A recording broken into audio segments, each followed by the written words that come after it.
अस्सलाम वालेकुम dear students, my name is Iftikhar Ahmad और हम लोग फिजिक्स विद इफ्तिखार अहमद के साथ इस प्लेटफॉर्म के ऊपर मौजूद हैं। लास्ट लेक्चर में हमने interaction of radiations with matter देखा था। हमने देखा था अल्फ़ा बीटा या गैमा रेडिएशंस जो हैं ये मैटर के साथ किस तरह इंट्रैक्ट करती हैं और उनके क्या इफेक्ट्स प्रोड्यूस हो सकते हैं। मिसाल के तौर पे आयनाइजेशन हो सकती है, फ्लोरेसेंस का प्रोसेस हो सकता है। आज का जो हमारा टॉपिक है that is about radiation detectors. बच्चों, पहली बात यह है कि अगर अल्फ़ा बीटा या गैमा रेडिएशंस निकल रही होती हैं तो ये हमें नज़र नहीं आती because these are invisible particles. ये इनविजिबल रेडिएशंस हमें नज़र नहीं आती, लेकिन अगर कोई आपके पास अनस्टेबल न्यूक्लियाई रेडिएशंस खारिज कर रहा होगा तो उससे जो रेडिएशंस निकल रही होंगी उनकी मौजूदगी का पता चलाने के लिए हम लोग मुख्तलिफ टेक्निक्स का इस्तेमाल करते हैं, मुख्तलिफ डिटेक्टर्स का इस्तेमाल करते हैं। तो आज जो हम चीज़ पढ़ने जा रहे हैं that is about radiation detector. हमारे सिलेबस के अंदर 3 रेडिएशन डिटेक्टर हैं। Number 1 is Wilson cloud chamber, number 2 is Geiger Muller counter and number 3 is solid state detector. तो हमारा जो टॉपिक है that is about Wilson cloud chamber. बच्चों, पहली बात विल्सन क्लाउड चैम्बर के बारे में ये है, इसको CTR विल्सन ने 1911 में बनाया था। और ये क्या करता है, जब भी कोई अनस्टेबल न्यूक्लियाई खुद को स्टेबल करने के लिए अल्फ़ा बीटा या गैमा की इमिशन करता है तो अल्फ़ा बीटा या गैमा जो इमिट हो रही होती हैं उनको डिटेक्ट करके बताता है कि कौन सी रेडिएशंस हमारे पास इमिट हो रही हैं। ठीक है जी। अब इसका जो वर्किंग प्रिंसिपल है वो ये है कि बच्चों, जितने भी डिटेक्टर्स हैं जो मैंने 3 आपके सामने नाम बोले हैं जो हमारे सिलेबस में शामिल हैं, सारे के सारे जो डिटेक्टर्स हैं ये रोशनी की आयनाइजेशन को प्रिंसिपल बनाकर वर्क करते हैं। यानी हमने ये देखा अल्फा रेज हैं या बीटा रेज हैं या फिर गैमा रेज हैं, ये तमाम की तमाम रेडिएशंस जो हैं आयनाइजेशन प्रोड्यूस करती हैं और आयनाइजेशन प्रोड्यूस करने की प्रॉपर्टी है उसकी बुनियाद पर हमने ये डिटेक्टर्स बनाए हैं। तो बच्चों, इसका जो वर्किंग प्रिंसिपल है यहाँ पर लिखा हुआ है, ये सारी की सारी बात आपको अभी समझ आ जाएगी, लेकिन हम पहले डिस्कस करेंगे इसकी कंस्ट्रक्शन को। इसकी कंस्ट्रक्शन के अंदर हमारे पास एक ग्लास चैम्बर होता है, शीशे का बना हुआ एक चैम्बर होता है और इस चैम्बर की टॉप के ऊपर यहाँ पर ये जो ब्लू में मैंने आपको दिखाया है, ये आपके पास एक ग्लास की बनी हुई विंडो है और इस विंडो के ऊपर हम एक कैमरा लगाते हैं। अब कैमरा लगाने का मकसद ये है कि जैसे ही इस चैम्बर के अंदर रेडिएशंस दाखिल होंगी तो वो रेडिएशंस जो भी पैटर्न अंदर प्रोड्यूस करेंगी, इस किस्म का पैटर्न प्रोड्यूस करेंगी, इस किस्म का पैटर्न या इस किस्म का पैटर्न प्रोड्यूस करेंगी, उस पैटर्न को कैप्चर करने के लिए या उसकी वीडियो बनाने के लिए हम लोग इस कैमरा का इस्तेमाल करते हैं। ठीक है जी। उसके बाद लेफ्ट पे आपको यहाँ पर एक विंडो नजर आ रही है, राइट पे यहाँ पर आपको एक विंडो नजर आ रही है ब्लू कलर में। ये जो विंडो है यहाँ से रोशनी को इन किया जाएगा, अंदर जो भी प्रोसेस हो रहा होगा उसको इल्यूमिनेट करने के लिए, रोशन करने के लिए। ये जो विल्सन क्लाउड चैम्बर है ये इनविजिबल रेडिएशंस के पाथ को विजिबल करता है। मतलब रेडिएशन जा रही है आपके पास, आपको पता नहीं चलेगा, लेकिन अगर हम विल्सन क्लाउड चैम्बर का इस्तेमाल करेंगे तो ये Wilson cloud chamber invisible radiations के पाथ को विजिबल करेगा और विजिबल करने के लिए हमें लाइट के एक सोर्स की ज़रूरत पड़ेगी। यहाँ पर एक लाइट का सोर्स रखेंगे, जबकि राइट पे जो एरोज नज़र आ रहे हैं यहाँ पर हम रखते हैं रेडिएशंस का एक सोर्स और टॉप और बॉटम के दरमियान एक अदद बैटरी लगाई जाती है जिसका पोटेंशियल डिफरेंस तकरीबन 1 किलो वोल्ट यानी 1000 वोल्ट होता है। इसको मैं लास्ट में यहाँ पर आकर डिस्कस करूँगा। उसके अलावा बच्चों, यहाँ पर आप देख सकते हैं ये जो आपको रेड में दिखाया है मैंने, ये आपके पास कहलाता है मूवेबल पिस्टन। ये एक मूवेबल पिस्टन है जिसको आप इनवर्ड या आउटवर्ड या जिसको आप अपवर्ड या डाउनवर्ड मूव कर सकते हैं। उसके अलावा यहाँ पर आपके पास एक वॉल्व होता है या आप कह लें वैक्यूम पंप टाइप चीज़ होती है जिसकी मदद से यहाँ पर मौजूद एयर को रिमूव भी किया जा सकता है। अच्छा बच्चों, इसके अलावा ये जो आपके पास मूवेबल पिस्टन है, इस पिस्टन के ऊपर ये जो ब्लैक कलर का आपको नजर आ रहा है ये कहलाता है felt pad. Felt pad soaked in alcohol, यानी आप ये समझ लें एक फोम का टुकड़ा है, ये फोमी स्ट्रक्चर है और इस फोमी स्ट्रक्चर के अंदर हमने जो है ये आप समझ लें इस फोमी स्ट्रक्चर को हमने अल्कोहल में डिप करके निकाला हुआ है, या आप इसको इस लैंग्वेज में भी कह सकते हैं कि इस फोमी स्ट्रक्चर के अंदर अल्कोहल जज्ब है, यानी इसके अंदर अल्कोहल मौजूद है या अल्कोहल से भीगा हुआ ये फोम का टुकड़ा है आपके पास। अच्छा बच्चों, उसके बाद कंस्ट्रक्शन के अंदर जो जो चीज़ें यहाँ पर लगी हुई हैं उनको मैंने यहाँ पर लिख दिया है। तो बच्चों हमने लास्ट लेक्चर में पढ़ा था कि जो अल्फा रेडिएशंस हैं वो आयनाइजेशन सबसे ज़्यादा करती है, उसके बाद जो बीटा की आयनाइजेशन होती है वो 100 टाइम्स कम होती है और गामा की आयनाइजेशन जो है वो बीटा से 100 टाइम्स कम होती है।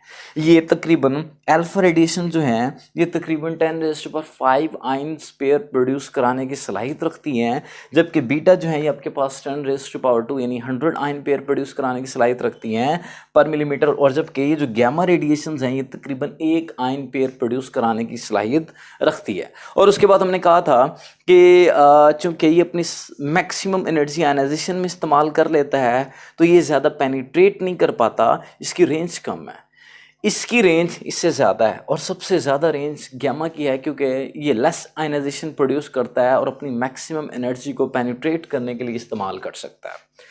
अच्छा बच्चों, तो बच्चों हम करते क्या हैं, करते ये हैं, ये आप देख सकते हैं ये ब्लैक फेल्ट पैड यानी फोम, इसके अंदर अल्कोहल है।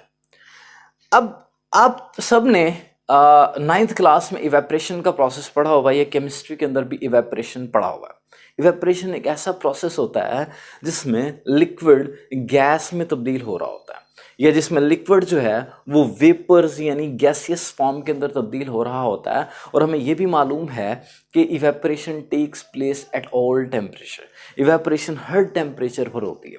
लो टेम्परेचर पर इवेपरेशन यानी लिक्विड से गैस में तब्दील होने का यानी पानी से वेपर में तब्दील होने का अमल स्लो होता है, जबकि हाई टेम्परेचर के ऊपर इवेपरेशन का प्रोसेस फास्ट होता है। तो बच्चों होगा ये कि इसमें अल्कोहल है, अल्कोहल के वेपर्स बनना शुरू हो जाएंगे because evaporation takes place at all the temperature. Alcohol के जैसे ही वेपर्स बनेंगे तो यहाँ पर ये जो एयर होगी वो सैचुरेट हो जाएगी। जैसे ही अल्कोहल इवेपोरेट होना शुरू होगी तो यहाँ पर जो ऊपर मौजूद एयर थी वो एयर सैचुरेट हो जाएगी। लेकिन किस चीज़ से सैचुरेट होगी sir? That air has been saturated with alcohol vapours. ये यहाँ पर जो एयर होगी उसके अंदर अल्कोहल के वेपर्स आ जाएंगे, तो हम कहेंगे air has been saturated with alcohol vapours. अच्छा, उसके बाद यहाँ पर हम जो चीज़ इस्तेमाल करने जा रहे हैं वो है सुपर सैचुरेटेड वेपर्स। यानी यहाँ एक वर्ड होता है सैचुरेटेड और एक होता है सुपर सैचुरेटेड। सैचुरेशन और सुपर सैचुरेशन के अंदर थोड़ा सा फ़र्क है। फ़र्क बच्चों ये है, मिसाल के तौर पे आपके पास एक कप के अंदर पानी है और दूसरी तरफ आपके पास चीनी है। आप कप के अंदर चीनी मिलाना शुरू करते हैं और उसको चम्मच से हिलाना शुरू करते हैं तो आप देखेंगे चीनी जो है वो उस पानी के अंदर जो है डिज़ोल्व होना शुरू हो जाएगी, हल होना शुरू हो जाएगी। आप चीनी को पानी के अंदर डालते जाएंगे, चीनी हल होती चली जाएगी, लेकिन एक ख़ास पॉइंट आएगा जिसके बाद चीनी मज़ीद उसके अंदर एब्जॉर्ब या डिज़ोल्व नहीं हो पाएगी। तो हम क्या कहेंगे, ये जो सॉल्यूशन अब बन चुका है ये सैचुरेटेड सॉल्यूशन है, क्योंकि इसके अंदर अब हमारे पास चीनी की कोई और क्वांटिटी इसके अंदर डिज़ोल्व नहीं हो रही। लेकिन अपने केमिस्ट्री में ये भी पढ़ा होगा कि अगर हम थोड़ी सी कंडीशंस को वेरी करें, थोड़ा सा सूरत हाल को बदलें, मिसाल के तौर पर मैं एक काम करता हूँ, मैं वो जो सॉल्यूशन है, जो सैचुरेटेड सॉल्यूशन है, उसको मैं चूल्हे के ऊपर रख देता हूँ, हीट प्रोवाइड करता हूँ और इधर से अब चीनी दोबारा से ऐड करना शुरू कर देता हूँ। अब देखेंगे चीनी की मज़ीद कुछ क्वांटिटी उसके अंदर जज्ब हो जाएगी, लेकिन इसकी भी एक लिमिट है। यानी हीट करके सॉल्युबल करने की या डिज़ोल्व करने की भी एक लिमिट है। उस लिमिट पर जब आप पहुंचेंगे तो उसके बाद हमारे पास मज़ीद कोई कंडीशन चेंज करके हम चीनी मज़ीद ऐड नहीं कर पाएंगे। ये जो फाइनली अल्टीमेटली हमारे पास सॉल्यूशन बन चुका है जिसमें मज़ीद चीनी किसी भी तरह से आप ऐड नहीं कर सकते, इसको बोलते हैं सुपर सैचुरेटेड सॉल्यूशन। ठीक है, अब इसको इसके साथ हम लिंक करते हैं। कैसे बच्चों? ये आपके पास एयर जो है ना सैचुरेट हो चुकी है विद अल्कोहल वेपर्स। अब बच्चों करते ही हैं, इस पिस्टन को नीचे की तरफ को पुल करते हैं, लेकिन एक बात याद रखें वो ये कि यहाँ पर 3 काम इकट्ठे परफॉर्म किए जाते हैं साइमल्टेनियसली। इस पिस्टन को एडियाबैटिकली नीचे की तरफ को पुल किया जाता है। ठीक है जी, आप सबको मालूम है कि एडियाबैटिक प्रोसेस वो होता है जिसमें हीट ना तो इन होती है ना ही आउट होती है। फर्स्ट ईयर में पढ़ा था आपने। यानी एक सडन प्रोसेस होता है। जिस तरह आप लोगों को इल्म है कि अगर पानी गर्म हो रहा हो, गर्म पानी के अंदर हम जल्दी से हाथ डाल के निकाल लें तो हमारे हाथ नहीं जलता, क्योंकि heat is a form of energy. उसको एक जगह से दूसरी जगह जाने में कुछ वक्त लगता है, तो सडन प्रोसेस में हीट फ्लो नहीं कर पाती। तो बच्चों हम इस पिस्टन को सडनली नीचे की तरफ को खींचेंगे, साथ ही बल्ब को ऑन कर देंगे और साथ ही यहाँ रेडिएशन का सोर्स रख देंगे, यानी यहाँ से रोशनी दाखिल होगी, यहाँ से रेडिएशन दाखिल होंगी और पिस्टन को नीचे की तरफ को मूव करेंगे। ये तीनों काम इकट्ठे करेंगे। जैसे ही आप पिस्टन को एडियाबैटिकली नीचे की तरफ को खींचेंगे तो आप एक चीज़ ऑब्जर्व करेंगे, ये पिस्टन नीचे आ जाएगा। जैसे ही बच्चों ये पिस्टन नीचे आएगा, अब आप देखेंगे अंदर ज़्यादा स्पेस अवेलेबल है। अब यहाँ पर अल्कोहल के मज़ीद वेपर्स बनना शुरू हो जाएंगे। अब आप क्या कहेंगे, आपने कंडीशन को चेंज करके अल्कोहल के मज़ीद वेपर्स का इजाफा कर दिया। इसको बोलते हैं कि ये जो एयर है, this air has been super saturated. अब ये सुपर सैचुरेटेड वेपर कहलाएंगे, क्योंकि अब इससे ज़्यादा इसके अंदर वेपर्स नहीं बन सकते। अच्छा, जैसे ये वेपर्स बनेंगे, सुपर सैचुरेशन, ये सुपर सैचुरेटेड कंडीशन हासिल होगी तो रेडिएशन बच्चों यहाँ से दाखिल होंगे। रेडिएशन जैसे ही दाखिल होंगी, वो रेडिएशन अंदर जाते ही आयनाइजेशन प्रोड्यूस कर देंगे। अल्कोहल के वेपर्स में मौजूद इलेक्ट्रॉन्स को नॉकआउट कर देंगे, इलेक्ट्रॉन्स को बाहर निकाल देंगे। फर्स्ट करें इलेक्ट्रॉन था, ये इलेक्ट्रॉन बाहर निकल जाएगा। जैसे ही इलेक्ट्रॉन बाहर निकलेगा तो उस अल्कोहल के वेपर के ऊपर पॉजिटिव चार्ज आ जाएगा। अब देखेंगे इसमें जहाँ जहाँ से इलेक्ट्रॉन्स निकलते चले जाएंगे तो उन जो अब अल्कोहल के वेपर्स हैं उनके ऊपर पॉजिटिव चार्ज आ जाएगा। लेकिन एक और बात यह है कि जैसे अब इसको नीचे खींचेंगे, अब देखेंगे कि वॉल्यूम में इजाफा हो गया। पहले वॉल्यूम कम था, वॉल्यूम में इजाफा हो गया, वॉल्यूम में इजाफा हो गया, प्रेशर में कमी आ जाएगी। और इस लो प्रेशर के ऊपर एक्सपेंशन कॉजेज कूलिंग आपने पढ़ा हुआ है। एक्सपेंशन से अंदर कूलिंग का प्रोसेस होगा। जैसे ही वेपर ठंडे होने की कोशिश करेंगे, ठंडे होंगे, जैसे ही ये ठंडे होंगे तो ये कंडेंस होने की कोशिश करेंगे। मतलब सर, वेपर से लिक्विड में आने की तो कोशिश करेंगे। जैसे ये वेपर से लिक्विड में आने की कोशिश करेंगे तो आप सबको इल्म है कि जो ऊपर ब्लू और नीचे ब्लू में आपको नज़र आ रहे हैं, ये अल्कोहल के वेपर्स हैं और ये ठंडे हो चुके हैं। अब अगर ये ठंडे हो रहे हैं तो ये कंडेंस होने की कोशिश करेंगे, और ये कंडेंस होने की कोशिश जब करेंगे तो आपको पता है ये अल्कोहल के वेपर्स न्यूट्रल हैं। न्यूट्रल का मतलब इनके पास जितना पॉजिटिव का हिस्सा है उतना ही नेगेटिव का हिस्सा है। अब जहां से रेडिएशंस गुजरी हैं वहां पर पॉजिटिव आयंस बन चुके हैं। अब ये जो अल्कोहल के वेपर्स ऊपर और नीचे मौजूद हैं, इनका जो नेगेटिव वाला पोर्शन है वो आकर इन पॉजिटिव आयंस के साथ चिपक जाएगा, और ये अल्कोहल के वेपर जो हैं इन पॉजिटिव आयन से जब चिपकेंगे तो वो कंडेंस हो जाएंगे, और जब वो कंडेंस होंगे तो वो वेपर्स ड्रॉप्स की शक्ल में तब्दील हो जाएंगे। और जब वो ड्रॉप्स की शक्ल में तब्दील होंगे, मैं यहाँ से रोशनी मारूंगा, रोशनी मार के उसको इलिमिनेट कर दूंगा, रोशन कर दूंगा।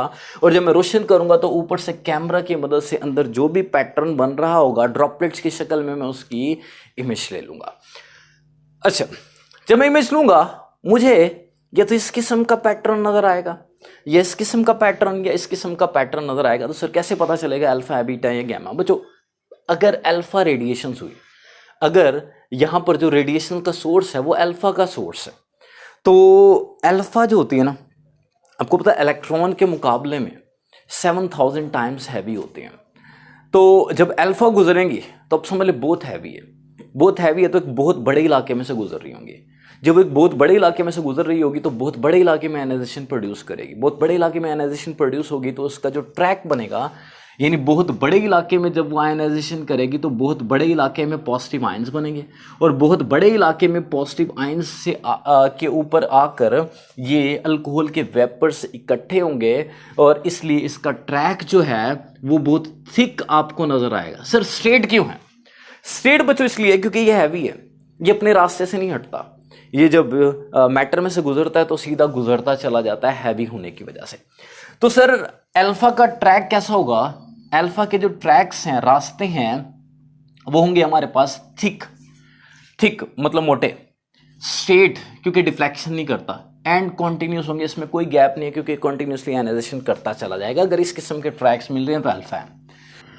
जी बच्चों, तो हमने अल्फा के बारे में बात कर ली।